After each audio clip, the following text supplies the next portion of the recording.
ഇന്നത്തെ സുവിശേഷത്തിലേക്ക് എല്ലാവർക്കും സ്വാഗതം.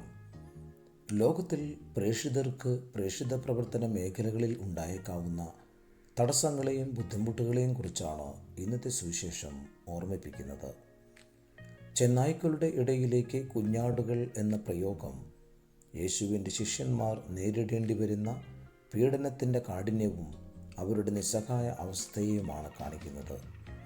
എന്നിരുന്നാലും ശത്രുക്കളുടെ ആക്രമണമുണ്ടാകുമ്പോൾ അപ്പോസ്തലന്മാർ നിഷ്ക്രിയരാകരുത്.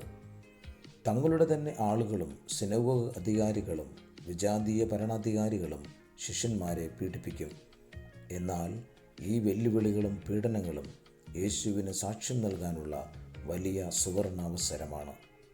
എല്ലാ സന്ദർഭങ്ങളിലും പൂർണ്ണമായും ദൈവത്തിലും ദൈവിക നടത്തിപ്പിലും ശരണം വെച്ചുകൊണ്ടുള്ള ഒരു ജീവിതമായിരിക്കണം ക്രിസ്തു ശിഷ്യൻ്റേതെന്ന് സുവിശേഷം നമ്മെ ഓർമ്മിപ്പിക്കുന്നു.